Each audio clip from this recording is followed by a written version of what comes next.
Today we're joined by our first, but hopefully not last, Swedish guest, Susanne Holmsäter, who is the Nordics Lead for Shopify. And Shopify is an all-in-one commerce platform that millions of companies around the world, both small and large companies, use to sell their products. Welcome to the show, Susanne. Thank you so much, Joshua. I've been curious to hear a little bit about your background. How did you come to work at Shopify? What brought you here? Oh, well, it's not that complicated of a story, but I've always been interested in commerce to begin with. And after studying economics, I ended up trying my wings at a few different companies, but soon found my way to this incredible Swedish startup called Ticktail. And I had opportunity to work there for a little while before we got the news of an acquisition that was going to happen. And this was at the end of 2018. So I'd been working at Ticktail at the time for about a year and a half or something like that. And that acquirer of the company was Shopify.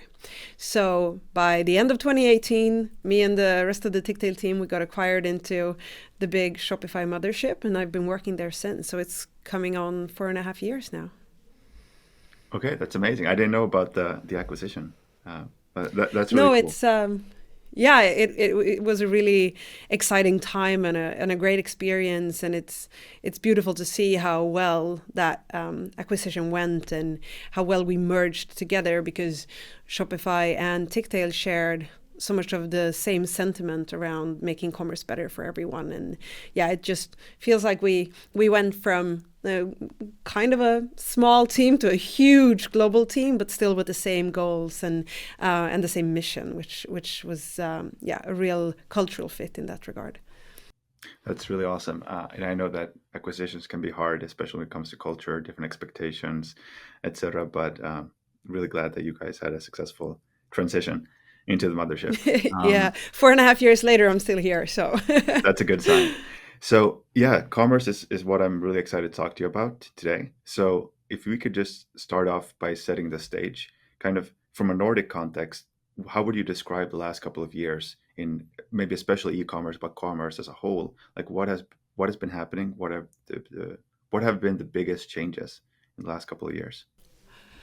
oh my God, the biggest changes. That's a big question, but the word change is really what's been defining these last couple of years. And the ability to thrive on that change, to adapt and go with that change is something that I think have been at the core of what commerce have had to do in general. Just like as any type of actor involved in commerce, you'd have to roll a bit with the punches. And some have even thrived in terms of understanding where the trends are going and adapting for them, maybe even sometimes before they happen. So I'd say change is definitely the word. And then the biggest changes, obviously, it's impossible not to mention the pandemic in terms of a tidal shift or change in consumer behaviors out of necessity, which made lots of companies having to turn online, maybe for some for the first time in the history of those companies. And now, as the pandemic shifted, or as at least restrictions have lifted and changed over the world, we see companies again having to adapt and change to a new environment where consumers are also looking for that in-person experience. And then in parallel with this, you have social commerce booming across the world in so many different ways. As a business today, it's all about meeting your customer where your customer is, and that can be across multiple platforms and different touch points. And I'd say that change in consumer behavior is also driving a lot of the overall change we see in commerce. Yeah, so you mentioned obviously the pandemic, and there was a big that kind of led to e-commerce penetration just skyrocketing.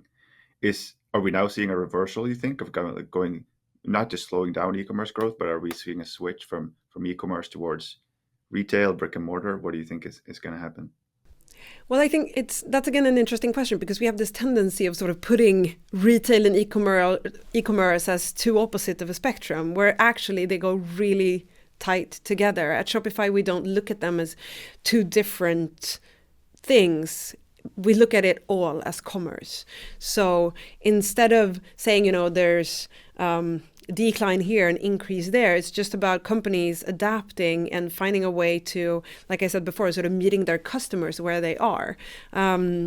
So it's definitely, when we look at retail, what Shopify has been doing over these last couple of years is making sure that we can support our merchants in the best possible way in their in the retail effort. So that's why we've launched Shopify POS. We're now live in 14 countries. One of the latest additions to that list is actually Finland. So we launched Shopify Payments and POS. And when I say POS, I mean our software and hardware, which was super exciting. And as we've been looking at how our customers behave, how our merchants behave, in the first half of 2022, sales made by merchants using Shopify's point of sale actually grew by nearly 60%. So there's definitely that aspect, but we also see this massive adaptations to what I mentioned to be social commerce and how they work in other channels in their online space. So it all comes together now. It's all commerce.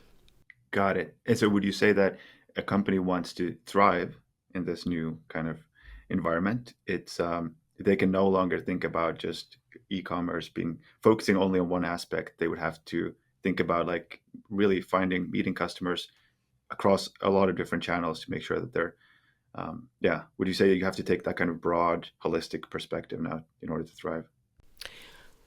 Well, yes, I think for most companies, it's really about understanding how their consumers potentially change and how the consumers' behavior potentially change. And if that means that their consumers are moving to new platforms, whether that's moving between online and offline or moving between, let's say, social channels like YouTube or TikTok, it's important to understand that type of behavior and then to adapt for it so that you're always present where your customer is.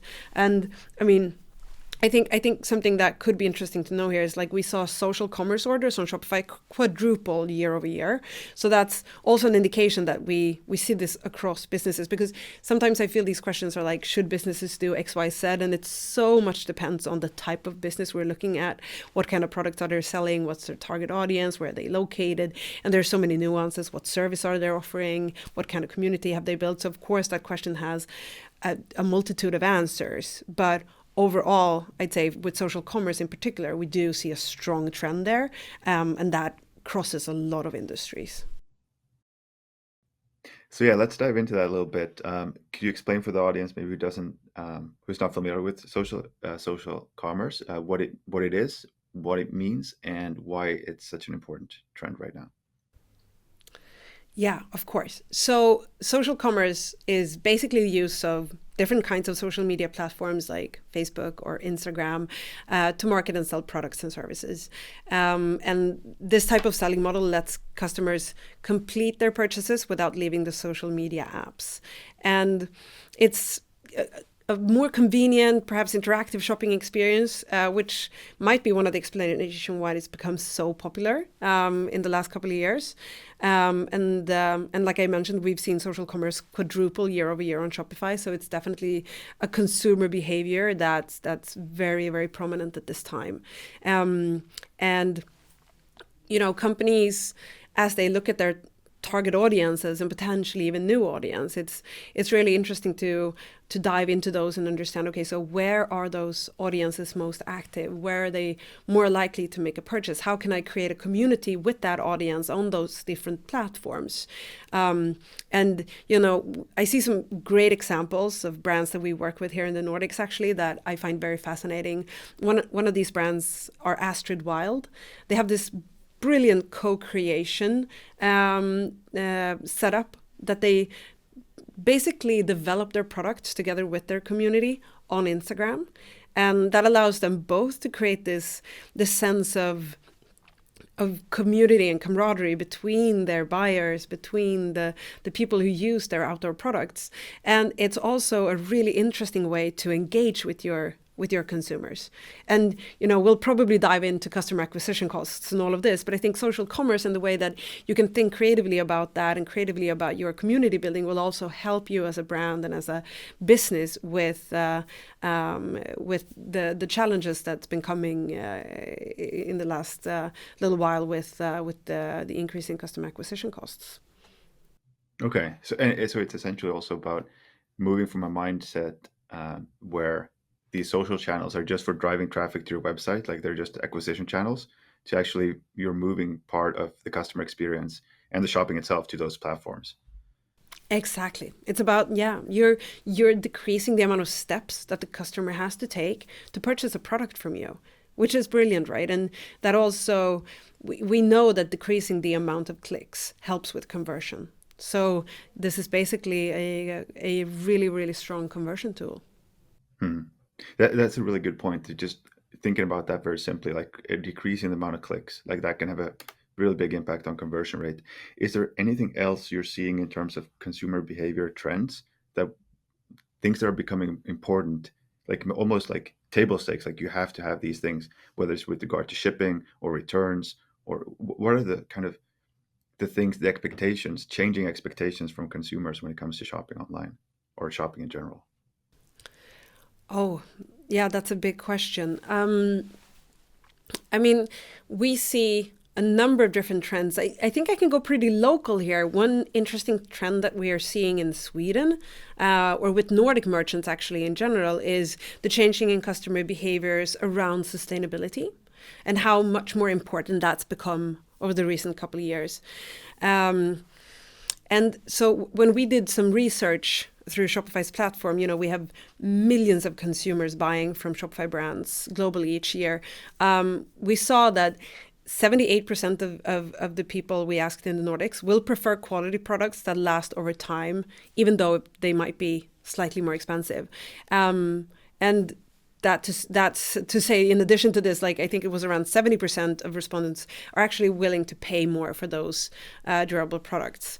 And we can't talk about this without talking about Gen Z and the millennials, but in Sweden specifically, these groups are increasingly inclined to explore the sustainability aspect through these new shopping channels, including the social networks. But I find it interesting. There's another sort of data point around this that we can talk about a little bit, and that's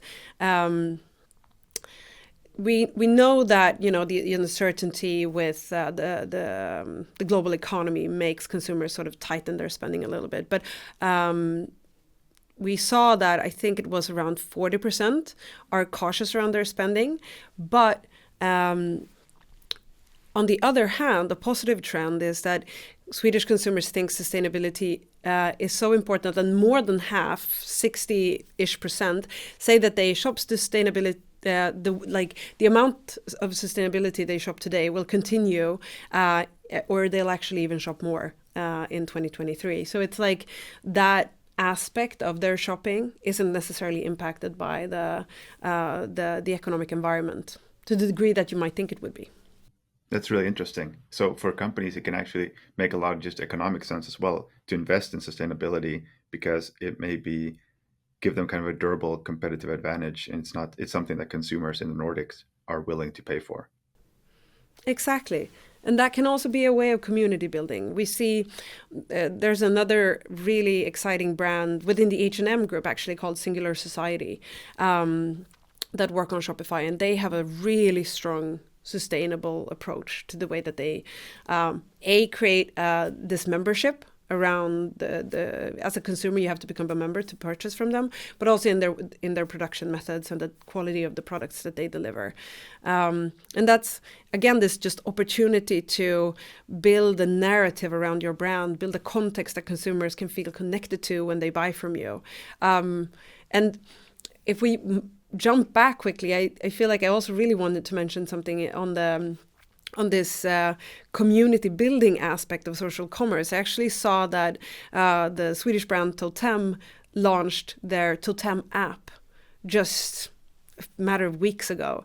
And for anybody who hasn't seen it, I really think that's an interesting thing to check out, because this is just a brilliant next step of getting your consumers into one place and to create that really close bond with them. I mean, imagine if you get your consumers to download an app on their phone, and the things that you can then do together with your consumers in that app. Like, that's a really strong bonding experience between a brand and its consumers. You mentioned a couple examples, and you've seen with and worked with brands that are really excelling at this kind of new type of marketing and co-creation with together with customers. What do you think this kind of transition requires from companies? Like, do you need, what kind of skill sets does it require? Like technology, or is it just about creativity or content, or like what do companies need to be able to start doing this? Start like really taking advantage of some of these social commerce commerce trends. Like, can any company do this, or do you need like specific skill sets or resources to be able to do it? Well, I'm of the mindset that I think anybody with a high level of curiosity can basically do anything, right? It's all about figuring it out. And if you're curious and if you're eager to invest time in exploring what's important to your consumers, where they are spending most of their time, what they care about in your brand, then as a brand owner, the sky's the limit in terms of what you can create. Of course, there are brilliant people working with this as a profession, and you can go that route too. I'm not saying that's the wrong way. What I'm saying here is I definitely think that any brand can move into the social commerce space and do it well, as long as they stay open-minded, stay curious, and that they invest the time to really understand what it is that their consumers are looking for in them, and how they can leverage the brand values that they're building with these consumers to basically strengthen the community that they're looking to create. And then just be persistent and be don't do it as a one-off. I'd say this is something you have to work on continuously. It's not a one-stop shop and you do one thing and then you sort of have it figured out. It's really about continuously creating value, continuously staying up to date, and feeling kind of want to use the word newsworthy, but like feeling like you're creating value for your consumers that gives them reason to come back day after day or month after month and year after year. I think that's such an important point of like the continuity. If you just think of this as something that we're going to try once, we'll figure it out in 2 weeks, and Yeah, if you don't, then it doesn't work. Like, and I think also just like the general mindset of humility, because essentially what we're saying here is that we have to operate maybe more on the consumers, kind of on their, based on their convenience, based on their expectations, based on their preferences. Like, we're not this brand in the ivory tower dictating how things should be. We have to actually kind of work together with our customers and be very open-minded. definitely. Exactly. It just, be open-minded and have big ears, if that makes sense. It's like, listen closely. And I tend to sort of go back to the Astrid Wild example, but they're really keeping their ear to the ground, listening to what their consumers are saying, what they're asking for. And imagine as a consumer really feeling that connection to the brand. Like, I suggested that they change the color of this outdoor jacket that they're producing, and here they are launching it like a month later. The connection grows so strong because you're a co-creator with that brand. So it's also that benefit of really basically expanding your team in one sense, and that everybody gains from. Yeah, it could really be a win-win model for sure. Let's talk a little bit about something that's on a lot of companies' minds, which is customer acquisition costs. So, what are you seeing there, and how should companies be thinking about it in 2023? Yeah, so I mean, we've all seen the data on this, or sort of the change here, that customer acquisition cost has risen significantly, and you and I have spent some time already talking about the importance of social commerce and the abilities to build communities. And when customer acquisition costs rise, the question becomes, well, what's the trade-off here? Like, how much money should I spend on acquiring new customers versus how can I think creatively or financially around the retention of my existing customer base, and how can I increase repeat purchases, how can I strengthen my community and make sure that they come back. And so what we've seen here is really how social commerce, as one of those tools, have made it, let's say, that's offered an opportunity to work with retention and work with the existing customer base to keep customer acquisition costs, leveled or at pace that it's that retention becomes increasingly important. And then, we talked about engaging the community. And I think, it's, when we say creating the community, I think we also need to talk about, not only social commerce, but we can even look back to what we talked about in the beginning between where you meet your consumer digitally or in real life. And so how can you work with retention across multiple channels? If you have a store experience, what can you do in store that you can translate to the social experience, that you can translate to your newsletter or to your website? How can you create an experience that follows your consumers across all of those channels to really meet also the consumer when they're ready to purchase, right? That you're there when they need you to be. So that's something that I think can definitely help there. And then Shopify did a really interesting move just recently. We acquired a company called Dovetail. If you haven't checked out Dovetail, you can Google it, but that's now been merged into Shopify, and it's called Shopify Collabs, which gives our merchants the ability to connect with the creator community of influencers and similarly, and basically set up collaborations between the brands and these creators to reach new audiences. So at Shopify, we're continuously trying to find new ways, new products to help our merchants when they want to look for new customers in creative ways, and to find new ways to balance out that customer acquisition cost across different type of tools and channels. So those are a few of sort of the tools to use, but also ways to think about customer acquisition cost versus retention and so on. That's really good. And just the Shopify Collabs, is that also now available in the Nordics? Well, so Shopify Collabs is a fairly new thing. So I'd say most creators are probably, and I have to double check on this, but mostly still in North America. But what's interesting with the Nordic merchants, at least to my experience, is that while we have Nordic merchants that are definitely focused primarily on the Nordics, and we are looking forward to seeing all of our products, including Shopify Collabs, expand internationally at a rapid pace.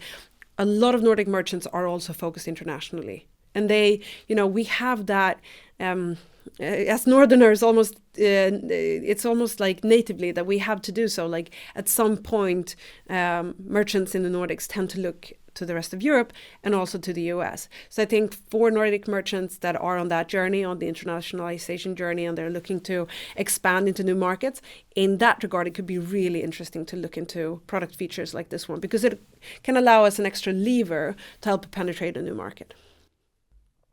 That's such a good point. Internationalization, where we're thinking about like where are the pockets for growth, maybe especially in the US, because the purchasing power is stronger there than Europe at the moment, at least. So what are maybe some tips that you would give to like a Nordic brands as they're thinking about expanding in the rest of Europe, expanding into the US? Like what are some things they need to think about?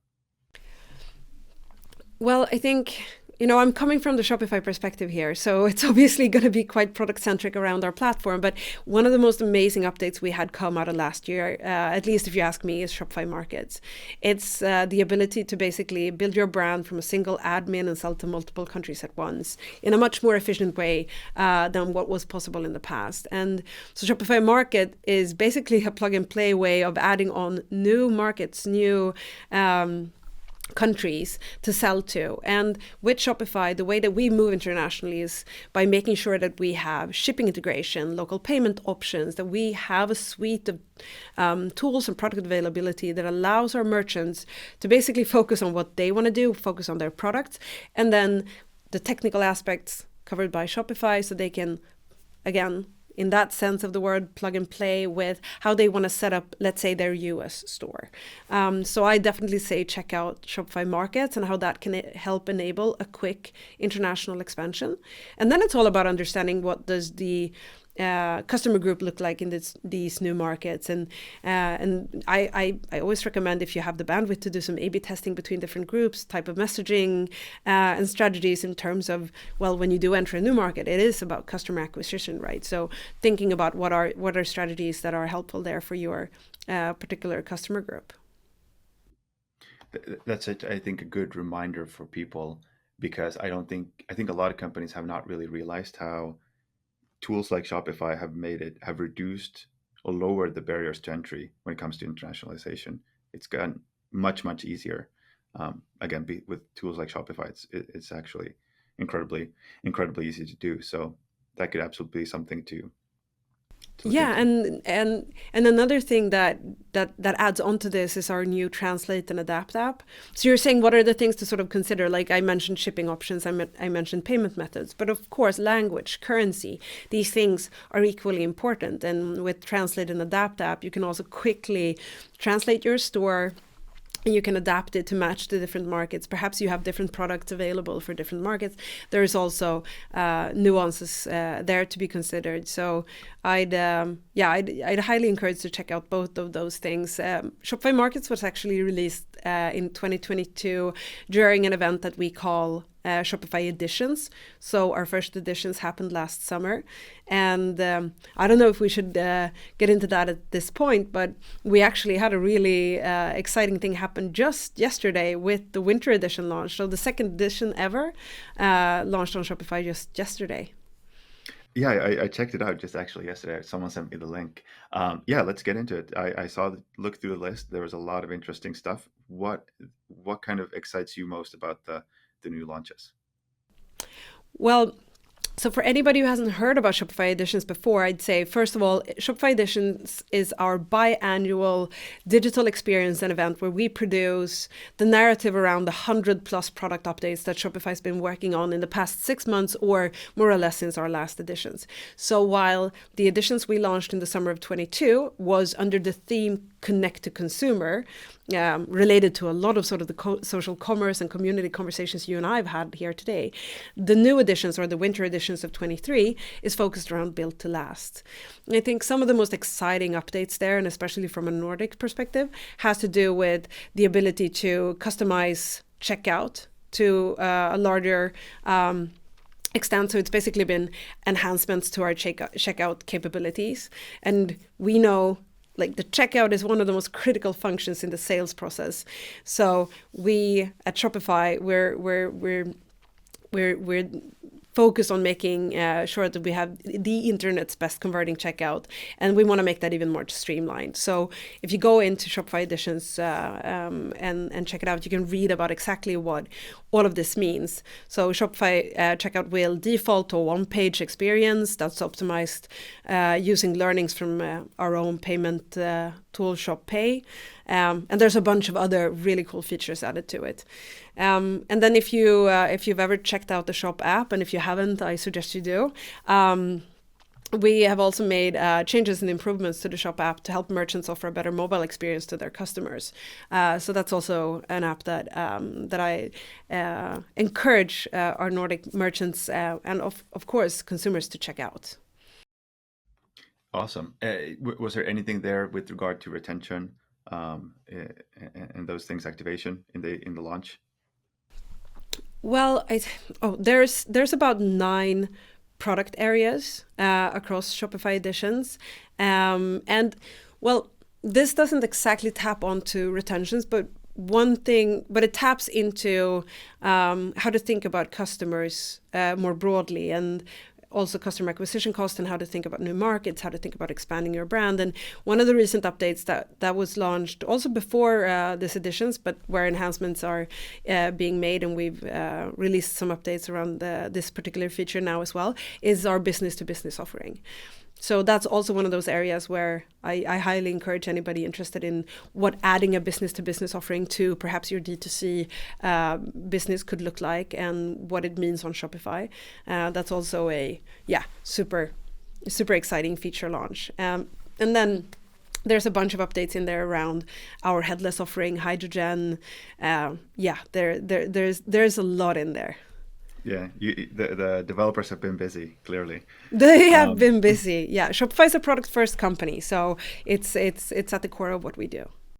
yeah, and just speaking from my own experience working, quite a few of our clients are on Shopify, and I've had some experience myself working there, and it is just from a user point of view, extremely easy to use, extremely powerful. And I think one of the cool things is that it if you're a solopreneur, like just starting out, like Shopify is probably the easiest way to get started. But also, if you're a billion-dollar brand, like you can use Shopify or some of the components of Shopify to sell. So it's like covers the entire market, which I think is really cool. Yeah, you say the word there, components. And we, Shopify, in January this year, we launched our composable stack, which is called Commerce Components. So you're absolutely right. And I think, from the Nordic perspective, I think that is something that is really interesting with Shopify. We have a super strong legacy and also a continued focus on the entrepreneurs around the world. Like you said, it should be easy to start your business. You should be able to do it quickly and then focus on building your brand, building your business, not taking care of the technical aspects of, a checkout. Shopify does that for you. But to your point, the biggest brands of the world are also using Shopify today. I think one of the most perhaps exciting announcements that came out is actually Supreme, a global brand, changing over to Shopify this year. So and locally, we've seen brands like J. Lindeberg change to Shopify in Sweden, and in Finland, to mention a few. We have Fazer, we have Moomin. So there's definitely the big brands on the platform. Yeah, that's actually really really cool, and I really like the Shopify sentiment of being very pro entrepreneur. And I think your founder said something about Shopify is arming the rebels, Oh fighting the yeah. big guys. I thought that I personally agree with that sentiment, so I think that's really cool. Um, yeah, Susanne, we've talked about a lot of different things from acquisition to trends to retention, yeah, to different like product features and so on. But if there's someone listening right now and they feel maybe a bit overwhelmed because there's so much change, there's so many opportunities. Let's say there's a Nordic merchant or brand. What do you think? What would be kind of your takeaway of like if you're only going to take away one thing, if you're going to start doing change this one thing about how you're currently selling or marketing, um, what would that be? Well, if you're gonna take away one thing, I think it's about get to know your consumers well.